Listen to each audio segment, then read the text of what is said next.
You are here. You are here. You are here. You are here. You are here. You are here.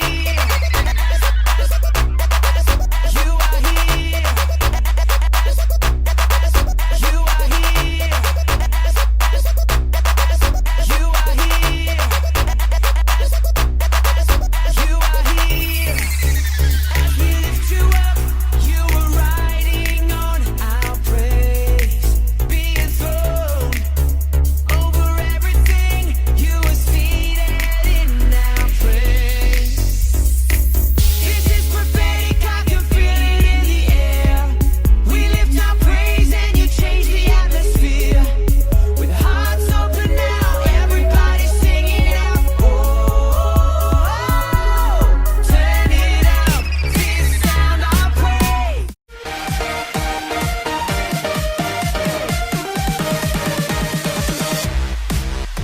Om, selamat pagi Bapak Ibu serta saudara-saudari sekalian yang terkasih di dalam Tuhan Yesus Kristus.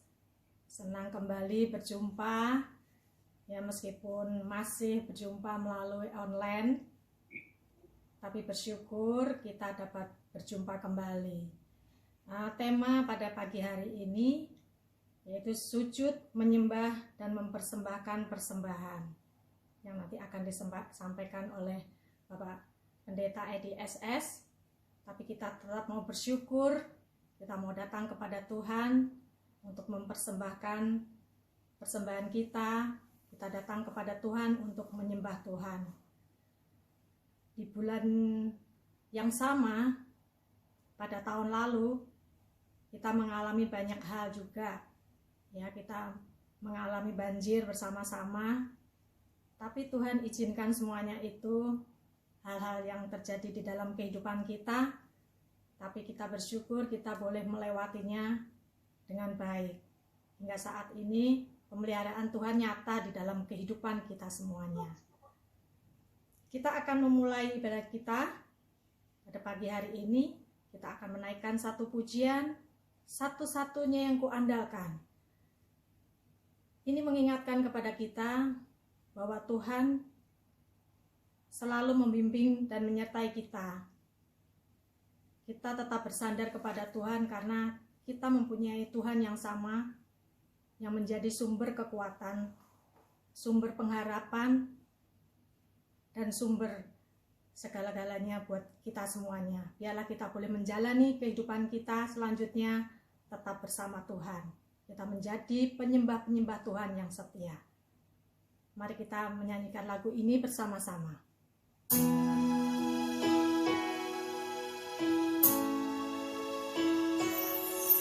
Engkau Tuhan yang setia, waktumu selalu yang terbaik.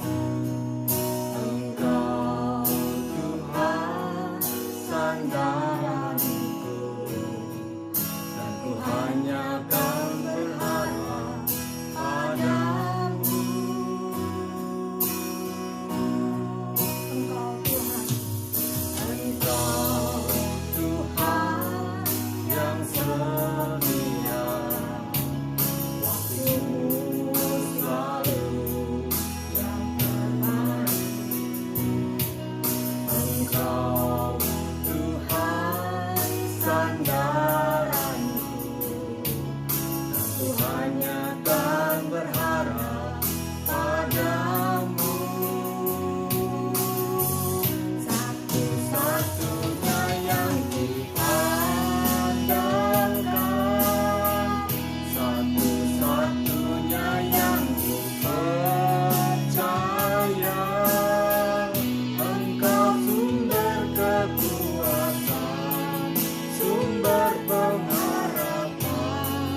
Engkau sumber kekuatan, sumber pengharapan, sumber kedamaian.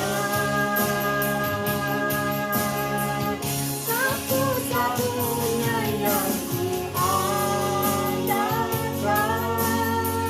satu-satunya yang kupercaya.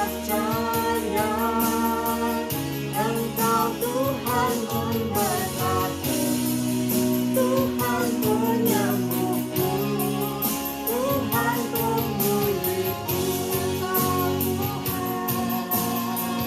Engkau Tuhan memberkati, Tuhan penyembuhku, Tuhan pemulihku.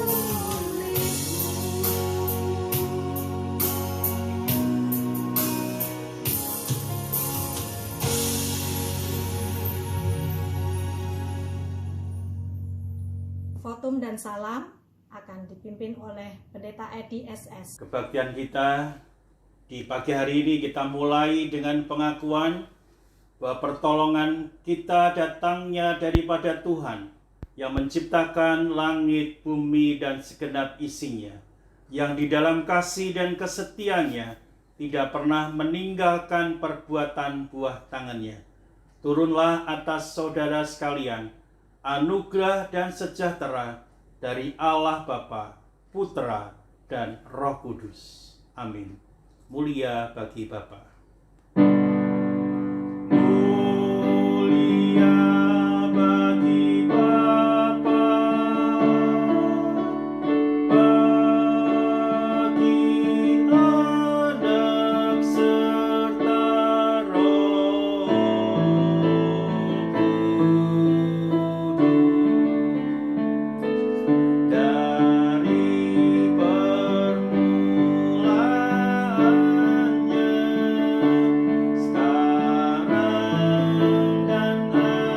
akan jadi,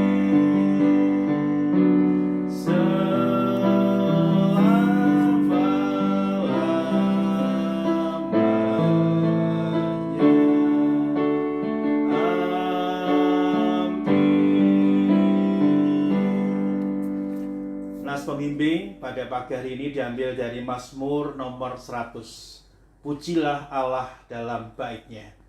Mazmur untuk korban syukur.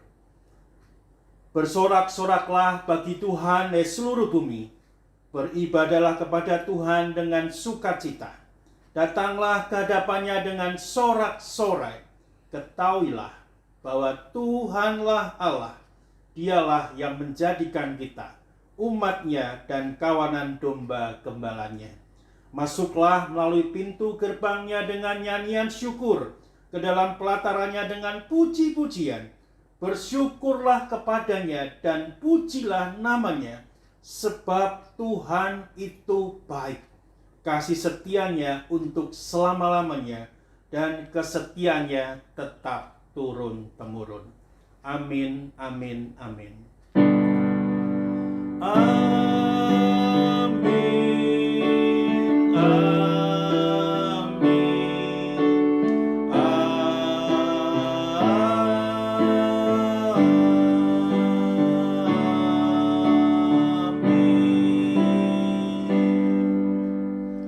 Waktu selanjutnya saya serahkan pada Diakon Juliana Susanti yang memimpin ibadah kita di pagi hari ini. Silahkan Ibu. Warta jemaat pada pagi hari ini akan dibacakan dan disampaikan oleh Ibu Ruth Julianti. Terima kasih. Selamat pagi Bapak Ibu Saudara yang dikasihi oleh Tuhan Yesus. Warta jemaat Minggu 10 Januari 2021. Yang pertama yaitu selamat ulang tahun. Kepada jemaat yang berulang tahun dalam minggu ini, Saudari Irma Meliani 11 Januari. Ananda Miguel Albertus 11 Januari, yaitu anak dari Ibu Evi Manurung. Yaken Handoko tanggal 13 Januari. Tuhan memberkati. Selamat ulang tahun pernikahan. Kepada jemaat yang berulang tahun pernikahan dalam minggu ini, Bapak dan Ibu Rudi Hartono tanggal 13 Januari. Bapak dan Ibu Heri Susanto, tanggal 15 Januari. Tuhan memberkati.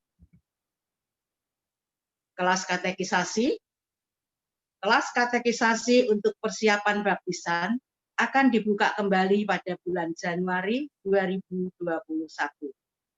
Bagi jemaat yang ingin mengikuti kelas katekisasi, dapat mendaftar melalui Sekretariat GKMI Pengharapan.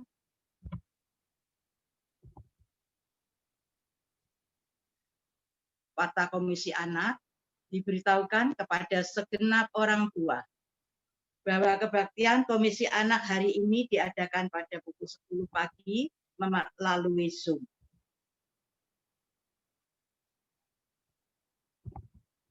Persekutuan doa pagi diadakan pada hari Rabu 13 Januari pukul 6:30 pagi. Pembawa firman Ibu Indriati Kencono, pemimpin pujian Diaken Yuliana Susanti, pelaksanaan melalui Zoom. Saudara, kita akan saksikan bersama-sama video yang akan ditayangkan.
Demikian warta jemaat pada pagi hari ini. Terima kasih untuk perhatiannya.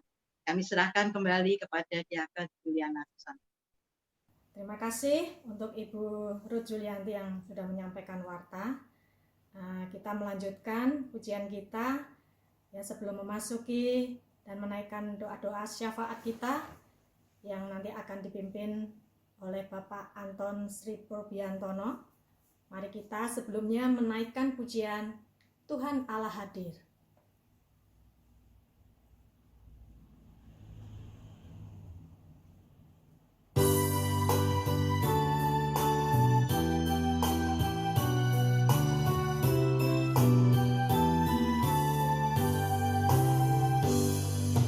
Tuhan Allah hadir pada saat ini. Hai sembah sujud di sini. Diam dengan hormat, tubuh serta jiwa, tunduklah menghadap Dia.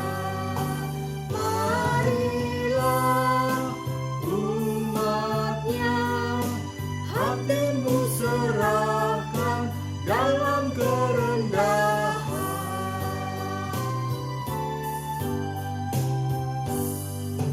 Kami meninggalkan hasad sia-sia, keinginan manusia.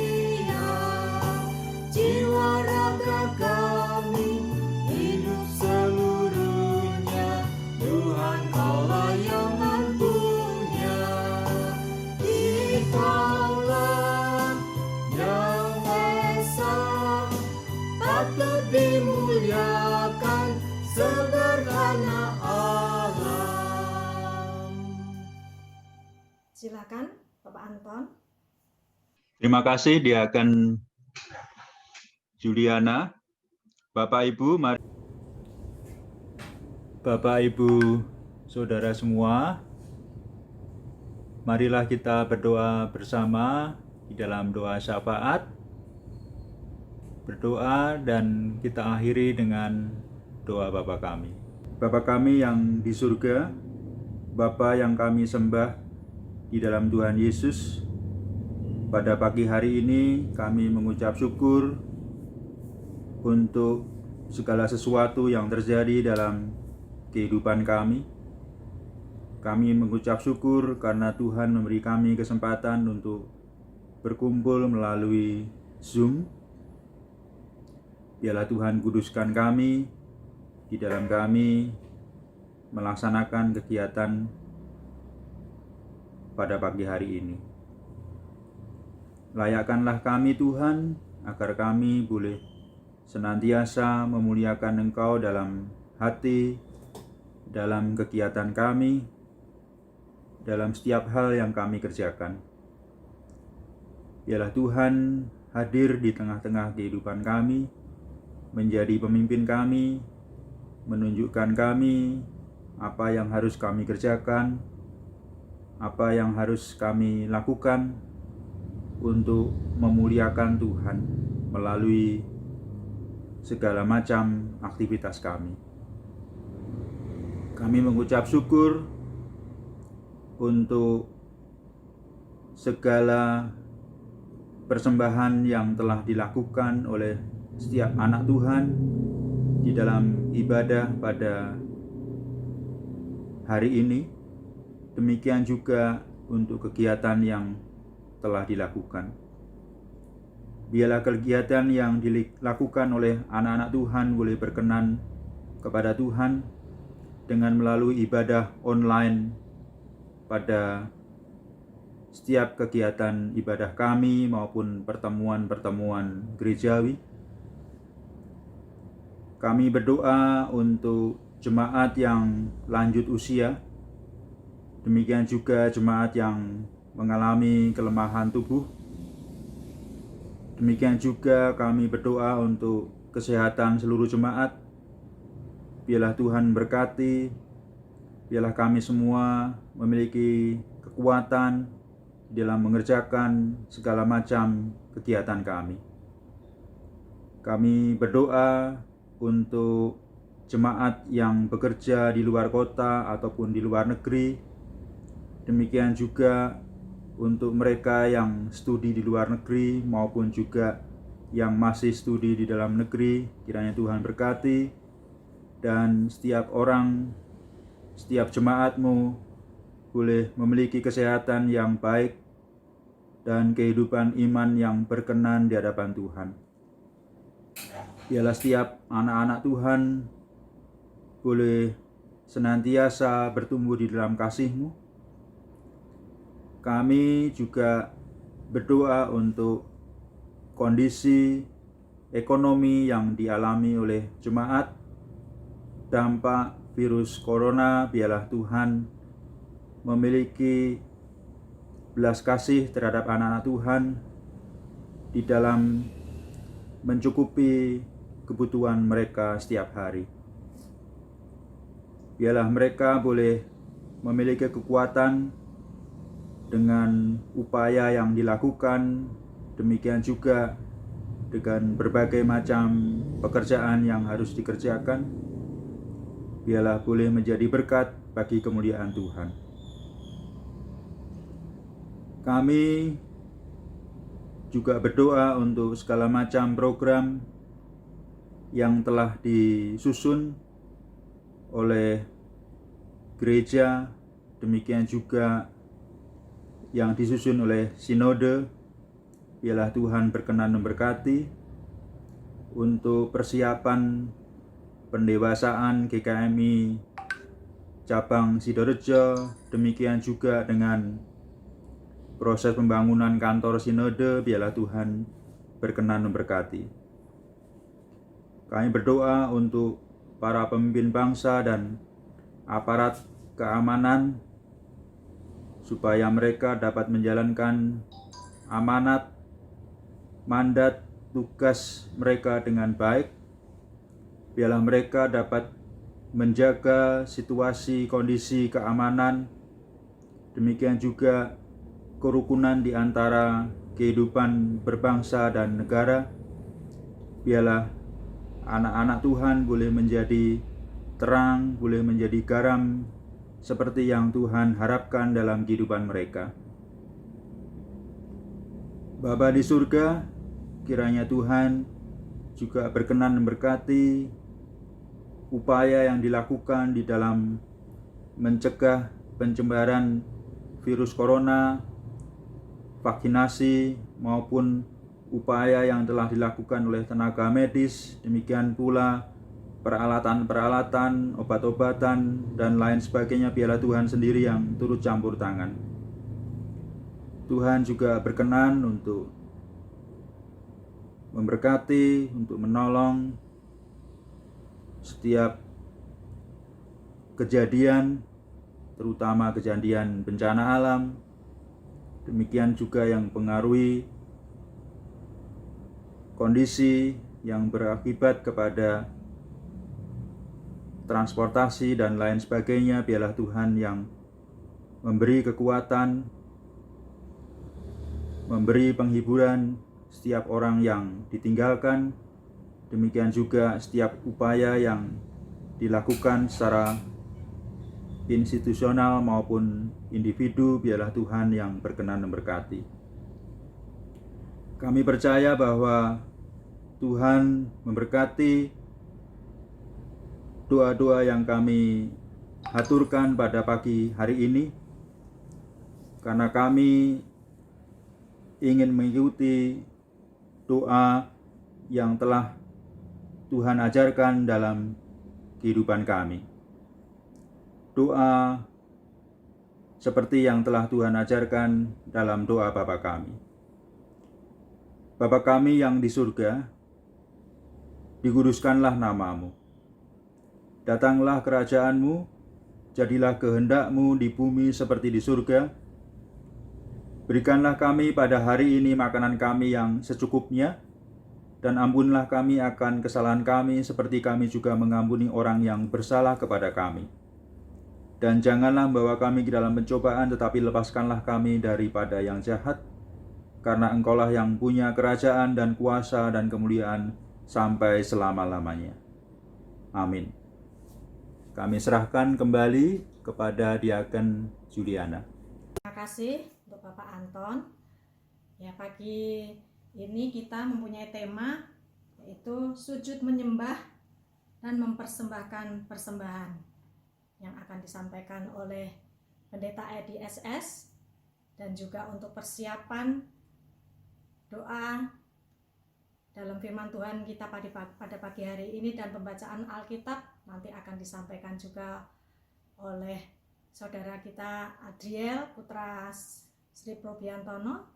Tapi sebelumnya kita akan menaikkan satu pujian untuk mempersiapkan kita dalam pemberitaan firman Tuhan pada pagi hari ini. Kita akan menyanyikan satu pujian, Persembahanku.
syukurku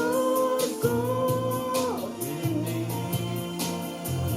yang mengalir di hatiku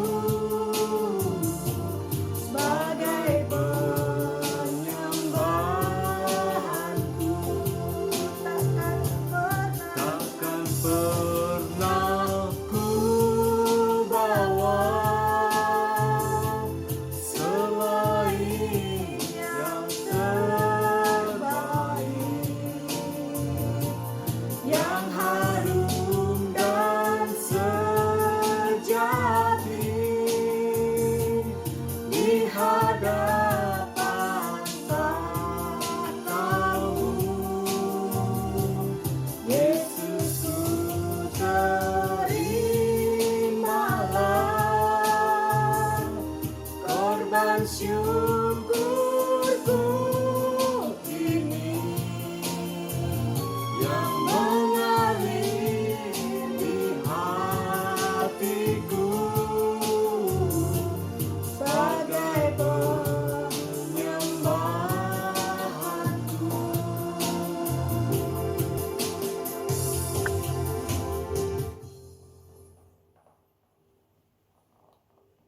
Silakan, Adrian. Mari Bapak Ibu serta saudara sekalian, kita bersatu di dalam doa. Tuhan Yesus yang bertahta di kerajaan surga, terima kasih atas segala berkat-Mu hari lepas hari, serta kesehatan yang Engkau berikan sehingga kami masih dapat berkumpul bersama dan berbakti walaupun hanya melalui Zoom.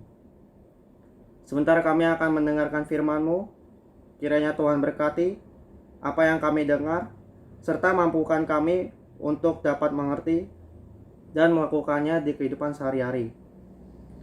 Tuhan berkati Pak Edi agar menjadi berkat buat kami. Kami serahkan doa kami di dalam nama Tuhan Yesus. Haleluya, amin. Pembacaan firman Alkitab pada hari ini diambil dari Matius 2 ayat yang pertama sampai yang 12. Orang-orang Majus dari timur. Sesudah Yesus dilahirkan di Bethlehem di tanah Yudea pada zaman Raja Herodes, datanglah orang-orang Majus dari timur ke Yerusalem dan bertanya-tanya, "Di manakah dia, raja orang Yahudi yang baru dilahirkan itu? Kami telah melihat bintangnya di timur dan kami datang untuk menyembah dia." Ketika Raja Herodes mendengar hal itu, terkejutlah ia beserta seluruh Yerusalem. Maka dikumpulkannya semua imam kepala dan ahli Taurat bangsa Yahudi. Lalu dimintanya keterangan dari mereka, di mana Mesias akan dilahirkan. Mereka berkata kepadanya, "Di Bethlehem di tanah Yudea, karena demikianlah ada tertulis dalam kitab Nabi. Dan engkau, Bethlehem, tanah Yehuda, engkau sekali-kali bukanlah yang terkecil di antara mereka yang memerintah Yehuda, karena daripada mula akan bangkit seorang pemimpin yang akan mengembalakan umatku Israel." Lalu dengan diam-diam Herodes memanggil orang-orang Majus itu dan dengan teliti bertanya kepada mereka bila mana bintang itu nampak. Kemudian ia menyuruh mereka ke Bethlehem. Katanya, "Pergi dan selidikilah dengan seksama hal-hal mengenai anak itu, dan segera sesudah kamu menemukan dia, kabarkanlah kepadaku supaya aku pun datang menyembah dia." Setelah mendengar kata-kata raja itu, berangkatlah mereka. Dan lihatlah, bintang yang mereka lihat di timur itu mendahului mereka hingga tiba dan berhenti di atas tempat di mana anak itu berada. Ketika mereka melihat bintang itu, sangat bersukacitalah mereka. Maka masuklah mereka ke dalam rumah itu dan melihat anak itu bersama Maria, ibunya, lalu sujud menyembah dia. Mereka pun membuka tempat harta bendanya dan mempersembahkan persembahan kepadanya, yaitu emas, kemenyan, dan mur. Dan karena diperingatkan dalam mimpi supaya jangan kembali kepada Herodes, maka pulanglah mereka ke negerinya melalui jalan lain. Saya serahkan ke Pendeta IDSS untuk menyampaikan firman. Terima kasih Adriel yang sudah berdoa dan juga membaca firman Tuhan. Bapak Ibu sekalian yang dikasih Tuhan, kalau kita melihat pagi hari ini ada tampilan yang lebih baik atau makin membaik, dan inilah menjadi nilai-nilai gereja kita, yaitu membaik, termasuk untuk ibadah dengan segala yang terbatas. Tim media dan ibadah berusaha menampilkan yang terbaik, termasuk pelayan-pelayannya juga menampilkan yang terbaik. Tadi kita lihat Adriel dengan kostum yang istimewa gitu ya. Jadi semua yang terbaik diberikan pada Tuhan. Kita mensyukuri bagian ini, dan terima kasih sekali lagi juga tim media dan ibadah yang terus berusaha dengan sekuat tenaga untuk memberikan penampilan terbaik bagi setiap ibadah yang kita lakukan. Bapak Ibu sekalian kasih Tuhan, seperti tadi disampaikan bahwasanya hari ini kita belajar satu kebenaran firman Tuhan, sujud menyembah dan mempersembahkan persembahan. Ini adalah kelanjutan dari khotbah saya minggu yang lalu.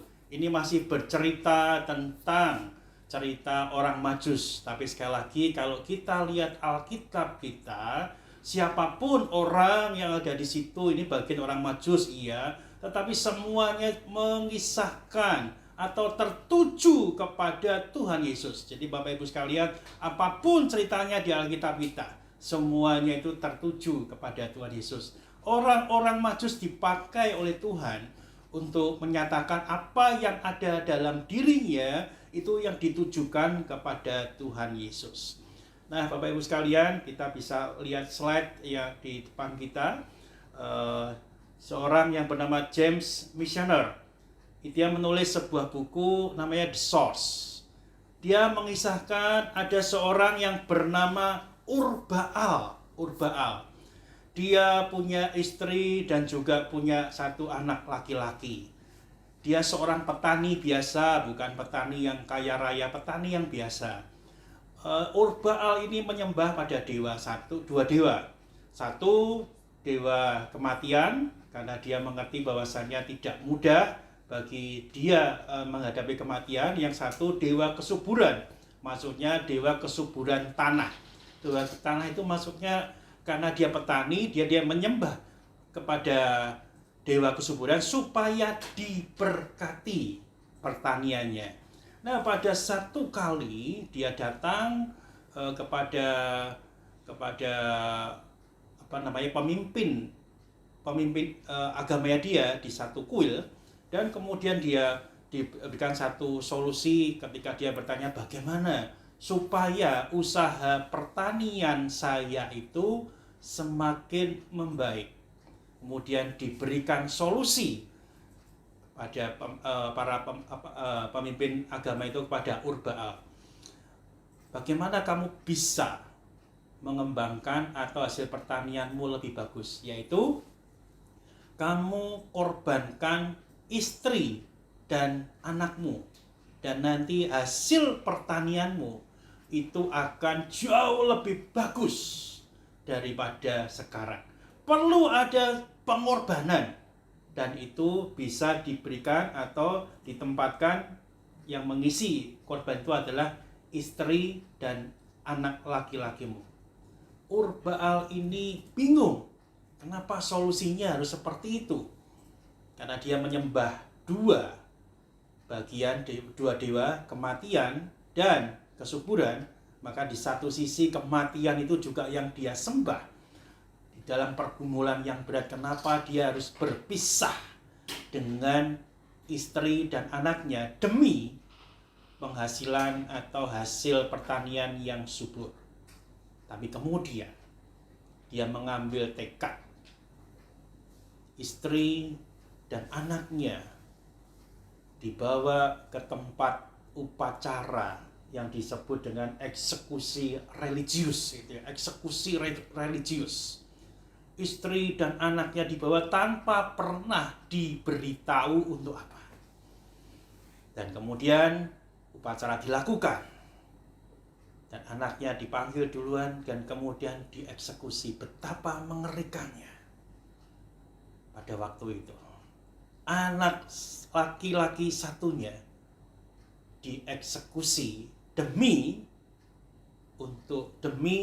kesuburan tanah yang dihasilkan. Istrinya masih bingung, nggak mengerti apa yang terjadi kemudian. Tapi kemudian istrinya juga dipanggil. Istrinya mulai sadar bahwasanya inilah bagian dia akan dipersembahkan di dalam yang disebut dengan eksekusi religius. Istrinya karena udah tahu lihat anaknya dipersembahkan, dia juga sudah nggak berhabis berpikir kenapa bisa demikian.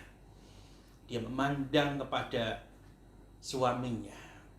Ada perubahan wajah yang tidak biasa. Biasa dia mengasihi saya, tapi sekarang wajahnya sungguh-sungguh bersinar. Seolah menginginkan kematiannya demi kesuburan tanahnya. Dan istrinya berkata tidak kepada dirinya, jika dia memiliki dewa yang berbeda, dia akan menjadi pria yang berbeda. Sampai di sini kisah yang ditulis oleh James Missioner. Setidaknya kita bisa belajar dari bagian ini. Menurut James Missioner, perempuan itu juga mewakili apa yang ada di dalam setiap kita.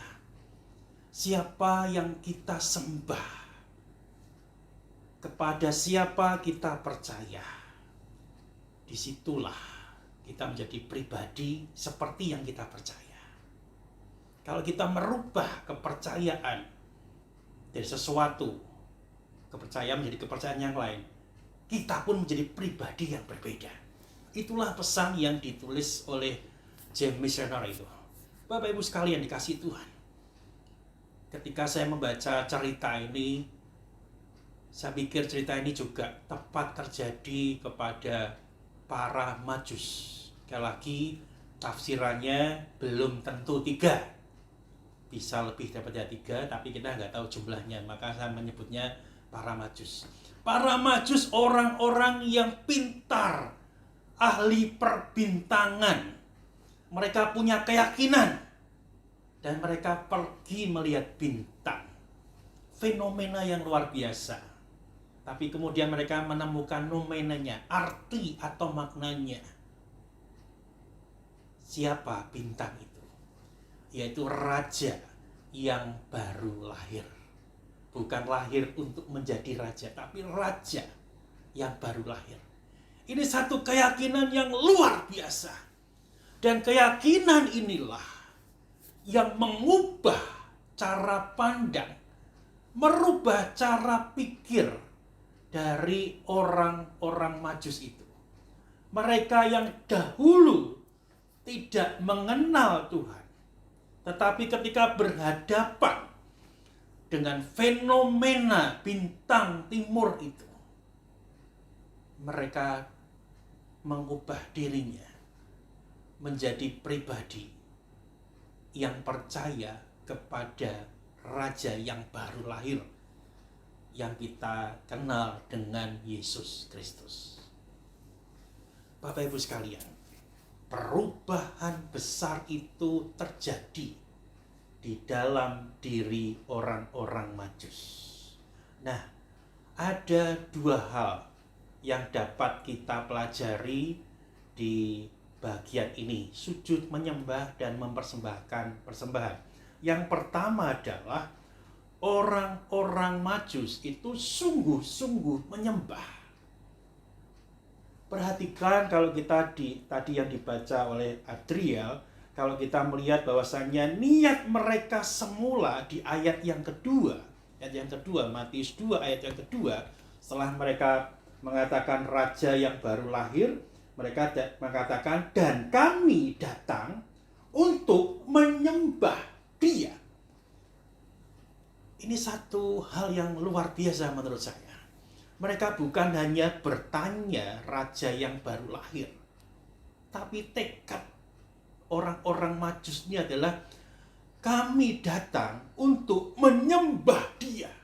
Bapak Ibu sekalian, arti dan makna bukan sekedar menemukan raja yang baru lahir, tapi mereka bertekad untuk menyembah Dia. Ada sesuatu yang ilahi, pengalaman spiritual yang berbeda yang mereka alami ketika mereka dari timur mereka berangkat dan kemudian mereka berjumpa dengan bintang itu. Ada pengalaman ilahi yang tidak terkatakan oleh mereka, sehingga mereka seperti menemukan, saya katakan seperti menemukan, inilah Tuhan yang sesungguhnya bagi mereka. Tekad mereka adalah menyembah raja yang baru lahir. Bapak Ibu sekalian kasih Tuhan, sungguh-sungguh menyembah ketika ada satu fenomena. Dan mereka yakini, inilah Tuhan. Jadi bukan seperti lagi, tapi inilah Tuhan yang sungguhnya. Tuhan sudah begitu dekat. Bintang timur itu sudah begitu dekat. Dan mereka meyakini inilah Tuhan. Nah, Bapak Ibu sekalian, ketika sampai di sini kita mengerti. Orang Majus itu sungguh-sungguh menyembah. Bukan sekedar keinginan hati yang kemudian bisa luntur, atau sekedar perkataan tetapi hatinya berbeda. Kalau kita perhatikan di ayat-ayat yang lain, bukankah Herodes juga mengatakan kepada orang Majus itu, nanti kalau sudah ketemu, tolong saya dikasih tahu. Dan saya juga akan menyembah Dia. Perhatikan, Alkitab juga berkata kata yang sama. Dan bentuk katanya juga sama. Menyembah Dia. Perbedaannya adalah Herodes hanya mengatakan saja. Tetapi hatinya berbeda. Dia ingin menyembah, tapi sungguhnya di dalam pikirannya dia ingin melenyapkan raja yang baru lahir itu. Jadi jelas beda antara sungguh-sungguh menyembah dengan hanya di bibir saja menyembah. Bapak Ibu sekalian, perhatikan. Ketika di dalam hidup kita mengenal Tuhan, apakah kita sungguh-sungguh menyembah? Satu fenomena yang terjadi di dalam setiap kita, apakah membawa kita pada hati yang sungguh-sungguh menyembah? Pengalaman pribadi kita bisa berbeda satu dengan lainnya ketika kita mengenal Tuhan.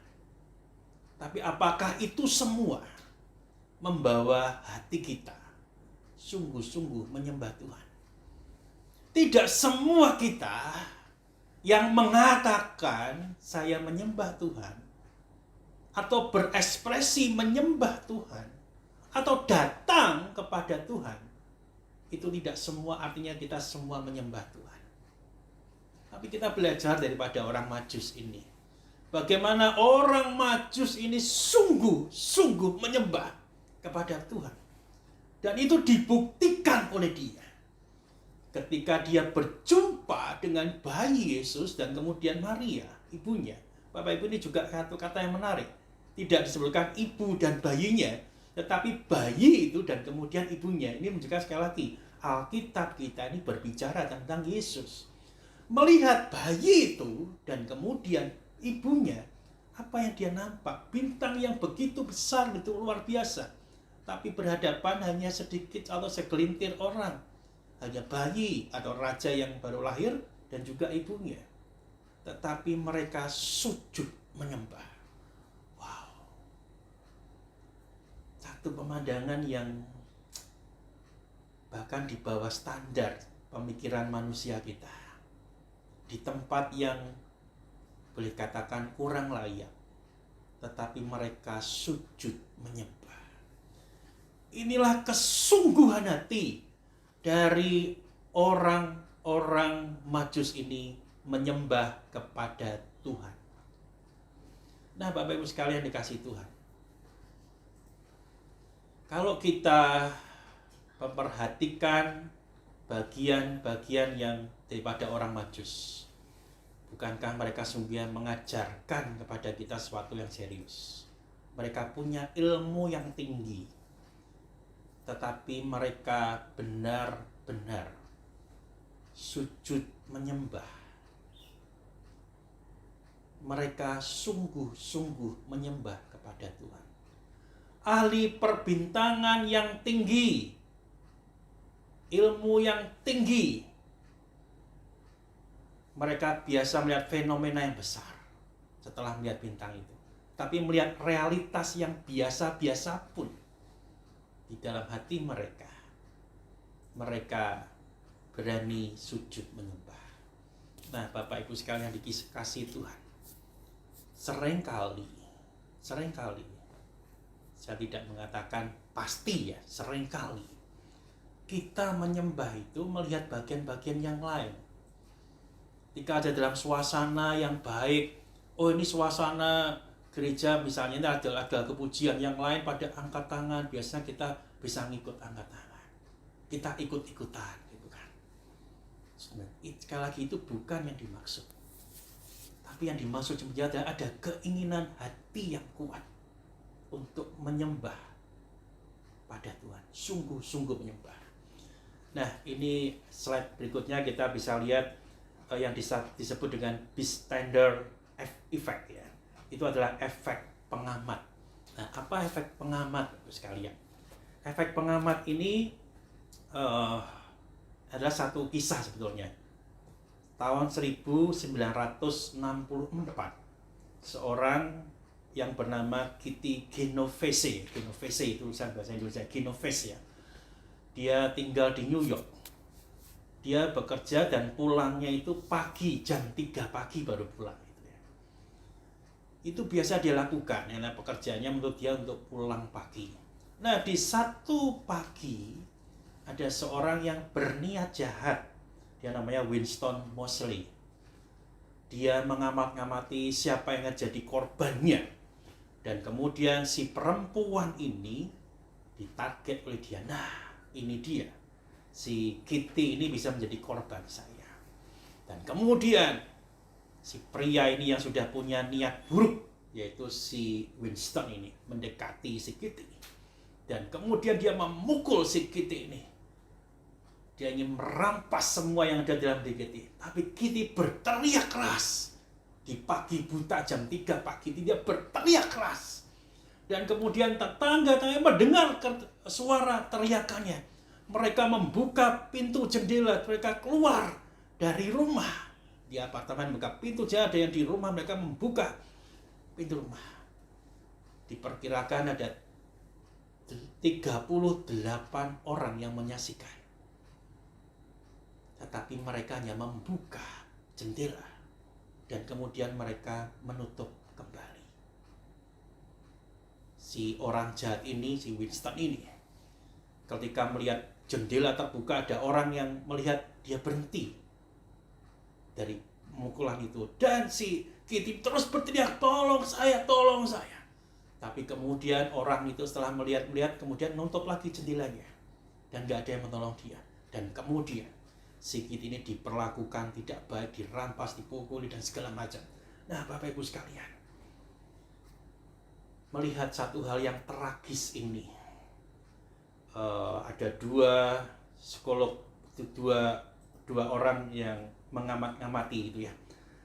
Dia namanya John Darley dan Bibb Latany. Jadi ini dua psikolog muda.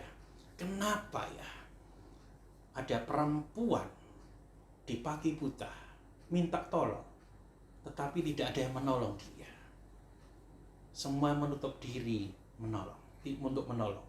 Nah, kemudian dia mengatakan inilah yang disebut dengan efek pengamat atau bystander effect tadi. Jadi setelah dia mengadakan penelitian, dia mengatakan inilah efek pengamat. Maksudnya seperti ini.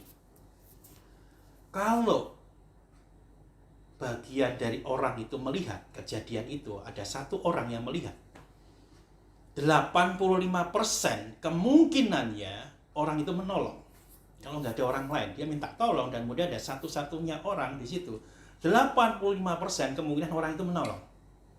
Tapi kalau ada 2 orang yang ada di tempat itu, si Kitty minta tolong, prosentasenya turun menjadi 62%. Dari 85% kemudian turun 62%. Jadi udah turun 62% nih, bukan 85% lagi dan bukan 100%, nggak ada 100%-nya. 85 kalau 1 orang, kalau 2 orang 62%.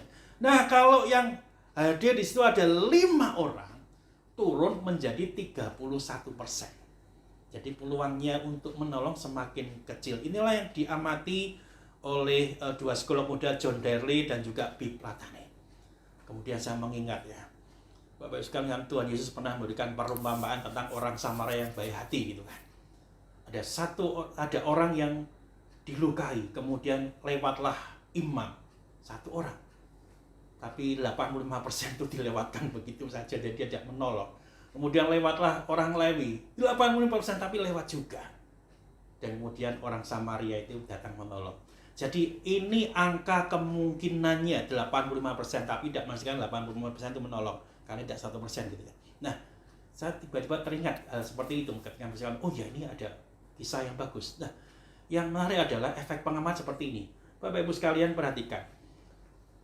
Ketika semakin banyak orang, artinya kemungkinan untuk menolong itu semakin kecil. Semakin kecil. 5 orang aja sudah turun 31%. Apalagi tadi 38 orang yang menyaksikan. Maksudnya seperti ini. Kenapa orang tidak menolong? Yang pertama adalah ketika orang melihat sama-sama, orang lihat, oh bagian kamu dah yang nolong, bukan saya. Orang lain juga berpikir, oh ini bagian kamu, bukan saya. Akhirnya nggak menolong. Yang kedua, setelah melihat sama-sama, loh kok nggak ada yang nolong ya? Ya udah, saya nggak nolong juga. Dan inilah disebut dengan bystander effect, efek pengamat. Nah, Bapak sekalian, apa yang bisa kita dapatkan dari bystander effect ini? Maksudnya seperti ini. Ketika orang Majus jauh dari timur, dia berangkat, entah berapa orang kita tidak mengerti.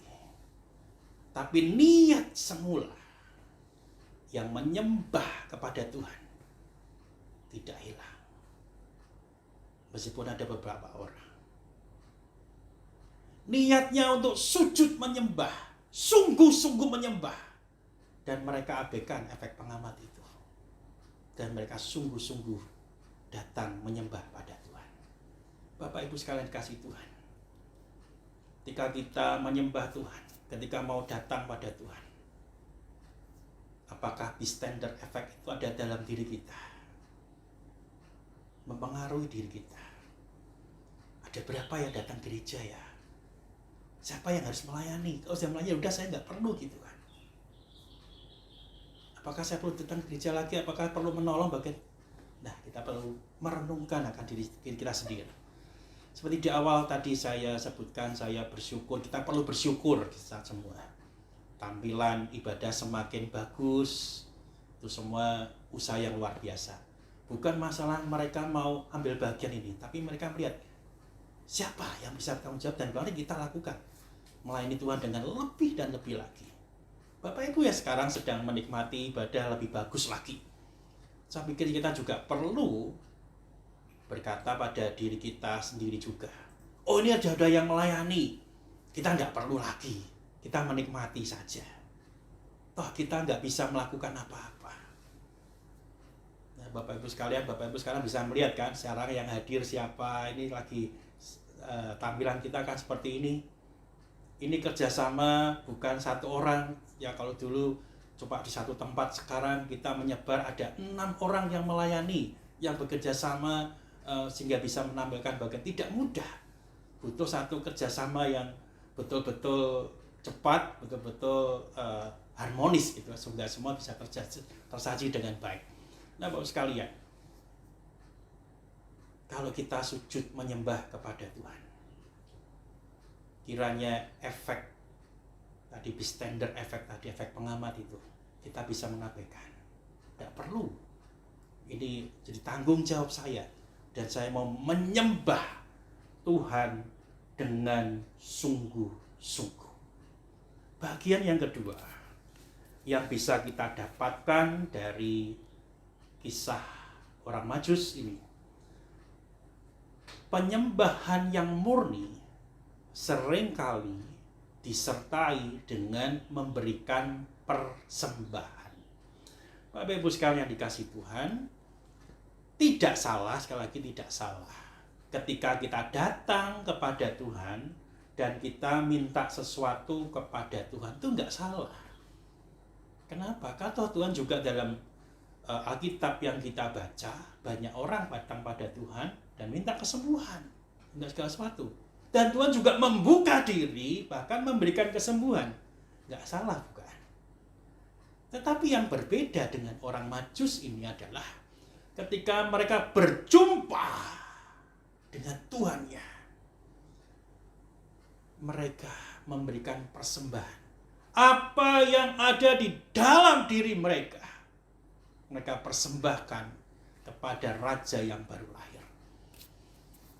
Banyak tafsiran yang sepakat bahwasanya emas, kemenyan, dan mur itu bukan sesuatu yang dibeli mendekati bintang itu. Tapi mereka persiapkan sejak mereka berangkat. Emas, kemenyan, dan mur. Dan nanti kita bisa lihat di Perjanjian Lama itu juga menunjukkan emas dan kemenyan adalah persembahan dari orang penting atau raja kepada orang penting atau raja. Jadi ini persembahan yang mulia dari orang yang mulia. Mereka persiapkan persembahan terbaik untuk raja yang baru lahir itu. Wow. Mereka sungguh-sungguh mempersiapkan diri untuk memberikan yang terbaik bagi Tuhan. Mengikut Tuhan mengharapkan sesuatu boleh. Tapi pelajaran yang baik pasien inilah ketika kita sungguh-sungguh menyembah kepada Tuhan. Seringkali itu disertai dengan hati yang memberikan persembahan kepada Tuhan. Bukan sekedar menikmati saja. Saya menerima berkat Tuhan, oke, itu boleh. Tapi kalau kita menyembah, belajar pada orang Majus, kita pun juga bisa belajar memberikan sesuatu kepada Tuhan.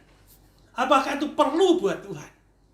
Bapak Ibu sekalian, Tuhan yang punya alam semesta, apakah perlu persembahan kita?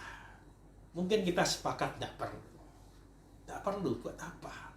Wong Tuhan ada semua. Kita bisa juga mengatakan, buat apa saya memberikan persembahan pada Tuhan? Tetapi Tuhan juga memberikan perintah yang jelas kepada kita semua. Kalau perpuluhan, bawalah seluruh persembahan perpuluhanmu kepada Tuhan. Maleakhi 3:10.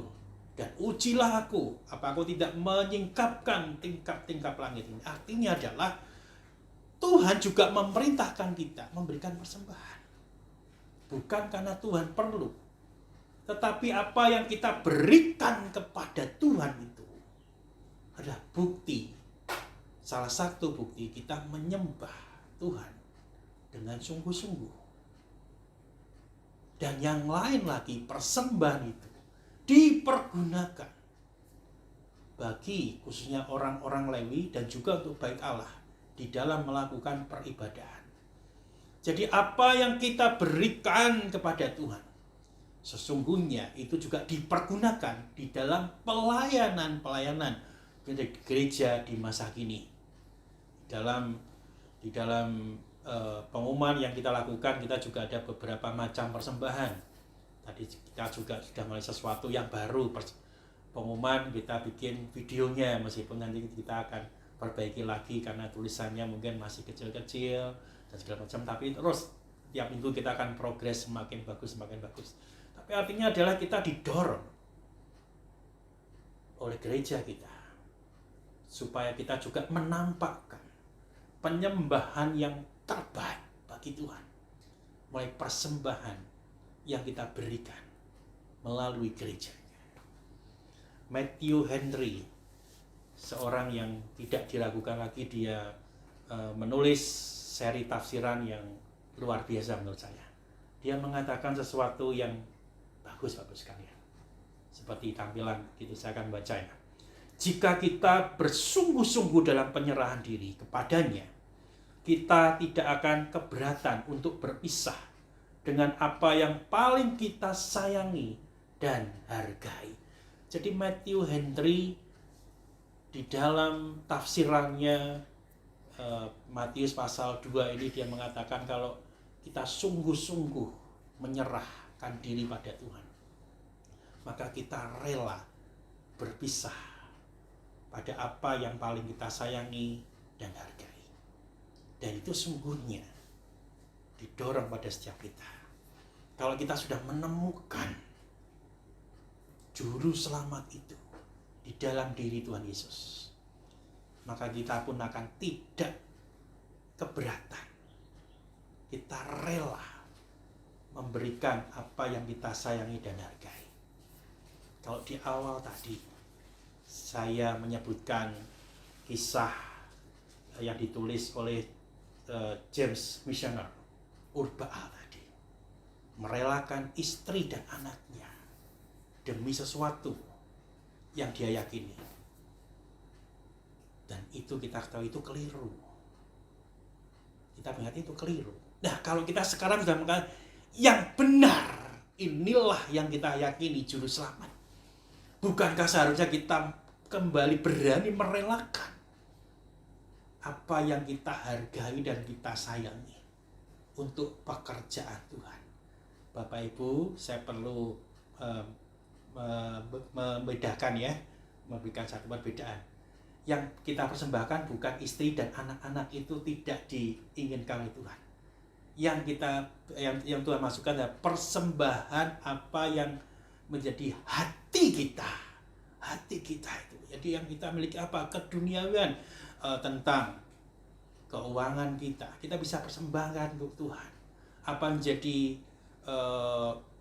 potensi kita, menjadi sesuatu yang menjadikan Tuhan percayakan bagi kita persembahkan pada Tuhan. Itulah yang dimaksud. Bukan tentang keluarga kita persembahkan dalam eksekusi ya, seperti itu, bukan. Tapi apa yang kita miliki, hati yang menyembah pada Tuhan, itu kita persembahkan yang terbaik pada Tuhan.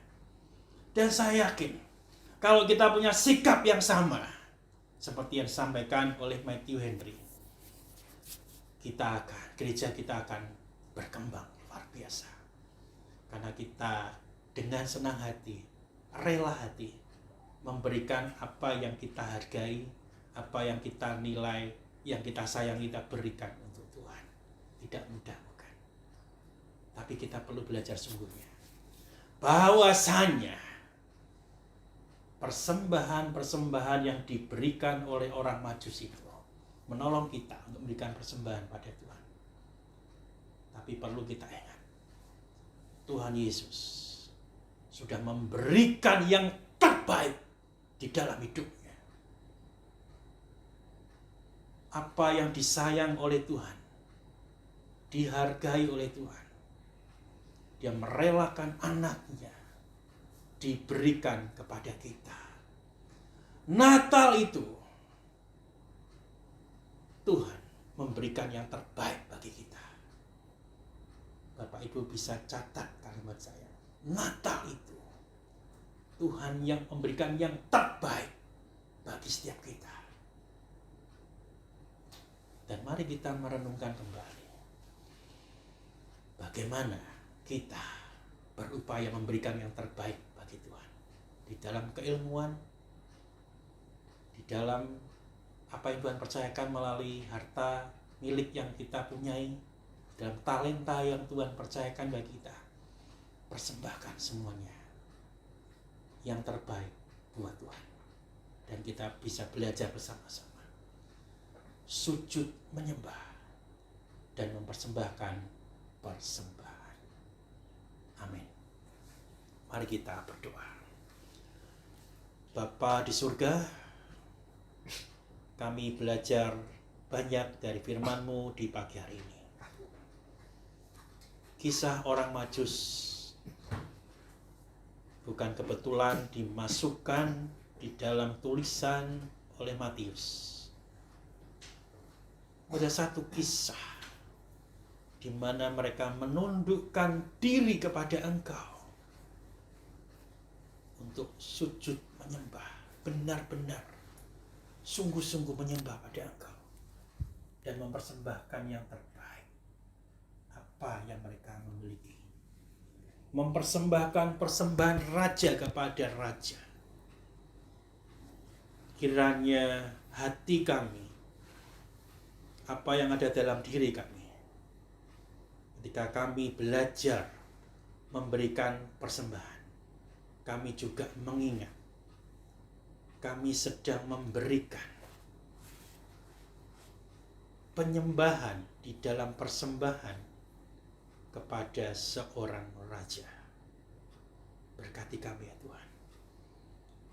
Beri kemampuan bagi kami untuk senantiasa memberikan terbaik pada Engkau.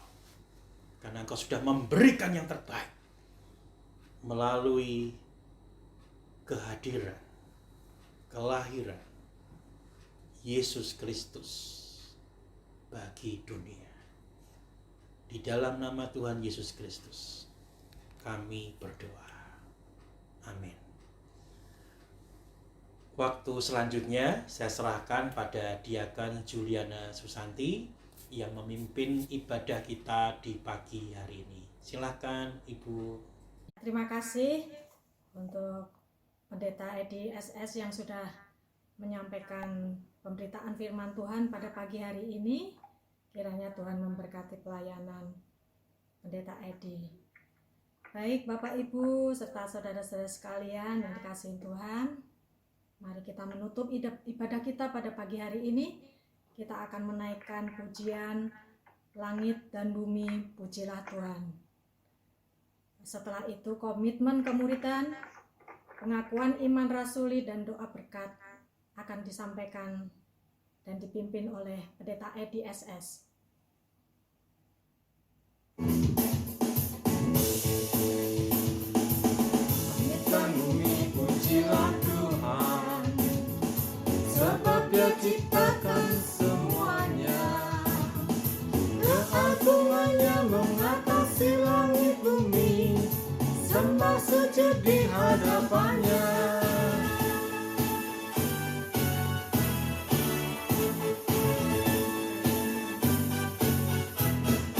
Langit dan bumi pujilah Tuhan, sebab Dia ciptakan semuanya. Keagungannya mengatasi langit bumi, sembah sujud di hadapannya. Ku puji, ku sembah, ku puji, ku sembah Yesus Kristus Sang Penebusku.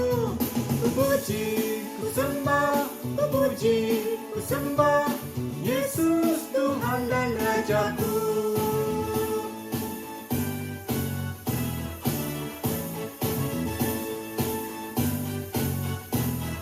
Langit dan bumi pujilah Tuhan, sebab Dia ciptakan semuanya.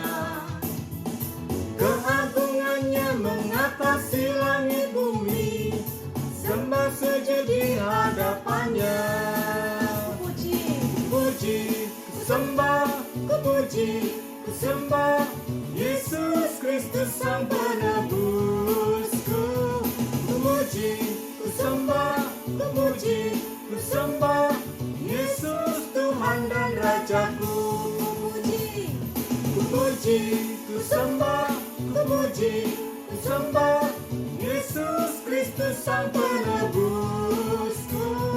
Ku puji, ku sembah, ku puji, ku sembah Yesus Tuhan dan Rajaku. Haleluya, haleluya, amin, haleluya, amin, haleluya, amin, haleluya, amin, haleluya, haleluya, amin, haleluya, amin, haleluya,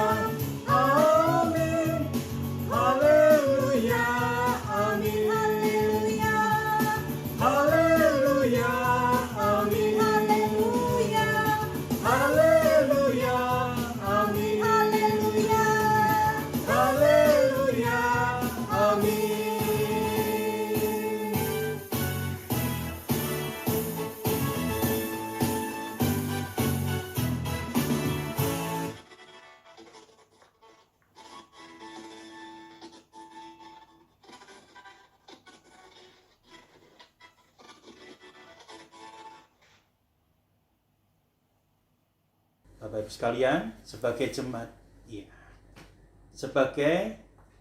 jemaat Kristen yang ingin meneladani Kristus, marilah kita mengikrarkan komitmen kemuridan. Kami bersaksi bahwa tidak seorang pun dapat sungguh-sungguh mengenal Kristus, kecuali ia yang mengikutinya setiap hari dalam kehidupan. Dan sebagai bagian dari gereja yang marilah bersama-sama dengan gereja-gereja di sepanjang segala abad dan tempat, kita mengikrarkan pengakuan iman rasuli. Aku percaya kepada Allah, Bapa yang Maha Kuasa, Khalik langit dan bumi, dan kepada Yesus Kristus anaknya yang tunggal Tuhan kita, yang dikandung daripada Roh Kudus, lahir dari anak darah Maria, yang menderita sengsara di bawah pemerintahan Pontius Pilatus, disalibkan, mati dan dikuburkan, turun ke alam maut. Pada hari yang ketiga, bangkit pula dari antara orang mati, naik ke surga, duduk di sebelah kanan Allah, Bapa yang Maha Kuasa. Dan dari sana ia akan datang kembali untuk menghakimi orang yang hidup dan yang mati. Aku percaya kepada Roh Kudus, gereja yang kudus dan persekutuan orang kudus, pengampunan dosa, kebangkitan orang mati, dan hidup yang kekal. Amin. Jemaat yang dikasihi dan mengasihi Tuhan, arahkanlah hatimu pada Tuhan, dan terimalah berkat yang datangnya daripada Tuhan.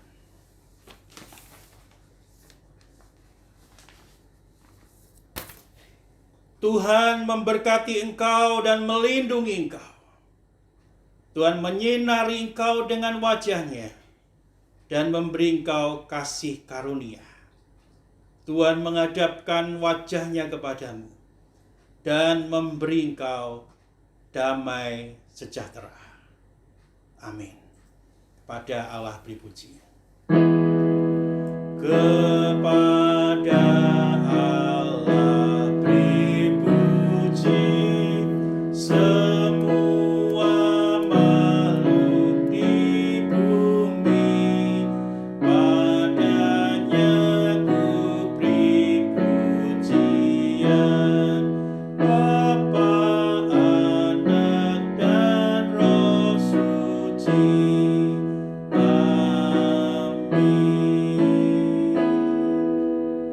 Silahkan ambil waktu teduh. Tuhan memberkati.